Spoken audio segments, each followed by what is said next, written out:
వలిగొండ నరసింహన్న. ఇక్కడ ఉస్మానియా యూనివర్సిటీలో political science డిపార్ట్మెంట్లో రీసెర్చ్ స్కాలర్ని. ప్రస్తుతం కాంగ్రెస్ పార్టీలో వర్క్ చేయడం జరుగుతుంది.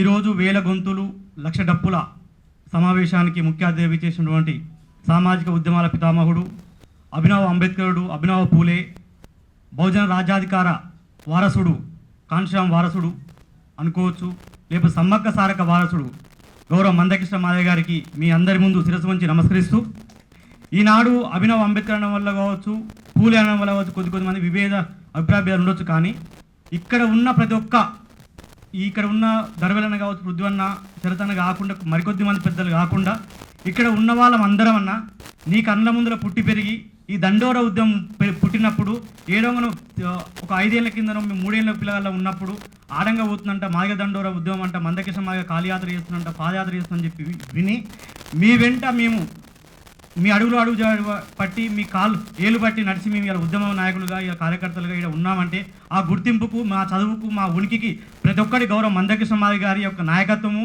మరియు ఎంతోమంది మాదిగ అమరవీర త్యాగమే అని మేము సగర్వంగా ఏ వేదికలో ఉన్నా, ఏ పార్టీలో ఉన్నా, ఏ సంఘాల్లో ఉన్నా కూడా మేము చెప్పుకుంటామని చెప్పి సగర్వంగా ప్రకటిస్తూ ఉన్నాం.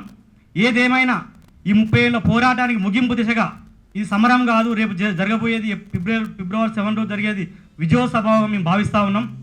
అన్ని వర్గాల మద్దతు. ప్రత్యేకంగా ఒక చిన్న విషయం చెప్పి ముగిస్తాను. గత బీఆర్ఎస్ ప్రభుత్వంలో ఎన్నో నిర్బంధాలు, పేపర్ లీకేజీలు, రకరకాల సమస్యలు ఉన్నప్పుడు నాకు పృథ్వన్నకు అనుకోకుండా ఒక మీటింగ్ ద్వారా పరిచయం ఏర్పడ్డప్పుడు అబ్సూడలో డైలీ మేము మిడ్-నైట్ 2 గంటలు 3 గంటల డిస్కషన్ జరిగేవాళ్ళం. ఆ డిస్కషన్లో ఒక యాదవై ఉండి తెలంగాణ మూవ్మెంట్ గురించి, దర్వెల్లన్న గురించి, శరతన్న గురించి, అన్ని విద్యార్థి ఉద్యమాల గురించి మాట్లాడుతూనే మాదిగ ఉద్యమం గురించి ఒక 70% మాట్లాడేవాడు. ఎందుకో నాకు అర్థం కాకపోయేది. అమరవీరుల సమావేశం, అమరవీరుల గుర్తింపు విషయంలో కావచ్చు, మందకృష్ణ మాదిగ గారి నాయకత్వంలో కావచ్చు, ఇవన్నీ విషయాలు చర్చించినప్పుడు అప్పుడు నేను మాదిగ అనే విషయము పృథ్వన్న తెలియదు, మాకు అలాంటి సంబంధాలు కూడా ఎప్పుడు లేకుండే. కానీ ఒకటే మాట్లాడు, నరసింహ మంచిగా మన థాట్ ప్రాసెస్ ఉంది, మంచిగా సిద్ధాంతపరంగా పోతున్నాం, మంచిగా ఉన్నది మన ఆలోచనలో, నీ ఎమ్మడి కొద్దిమంది మాదిగ పిల్లలను పట్టుకో అన్నాడు. నాకు అర్థం కాలే. మాదిగోళ్ళు అంటూ ఈ దేశంలో, ఈ రాష్ట్రంలో, ఉమ్మడి రాష్ట్రం నుంచి మొదలుపెట్టి ఇప్పటివరకు కూడా ఎన్నో అణచివేతలకు, హక్కులకు నిరాకరించబడే వాళ్ళు, వారందరినీ కూడగట్టుకుంటే వాళ్ళ ఫైర్ ఉంటుంది, వాళ్ళ త్యాగం ఉంటుంది, పోరాడే శక్తి ఉంటుంది. కాబట్టి నీ ఎమ్మడి 10 మంది పిల్లల్ని జమ చేసుకో అంటే, లేదన్నా నేను ఒక మాదిగోళ్ళ పిల్లగాని అంటే, మరి తమ్ముడు ఎప్పుడు చెప్పలే అన్నాడు. అంటే మన వైపు మాదిగ నాయకత్వం మీద, మాదిగ విద్యార్థుల మీద, మాదిగ కులం మీద ఎంతోమందికి ఎన్నో నమ్మకాలు, ఒక ఆశలు ఉన్నప్పుడు మనందరం చిన్న ఈగోల వల్ల మనం ఒక ఐక్యవేదిక మీదకి రాలేకపోతున్నాం. కాబట్టి దయచేసి ఈ ముగింపు దశలో, ఈ విజయ సభలో, ఈ విజయం తర్వాత రానున్న కాలంలో మనం చాలా చేయాల్సి ఉన్నాయి. కాబట్టి దయచేసి చిన్న ఏమున్నా కూడా ఈ సమన్వయం చేసుకుంటూ కృష్ణన్నే అల్టిమేట్. ఈ ప్రస్తుతానికి అన్న ఎప్పుడు అంటూ ఉంటాడు, పార్టీలు, సంఘాలు అన్ని పక్క పెట్టండి అని చెప్పి.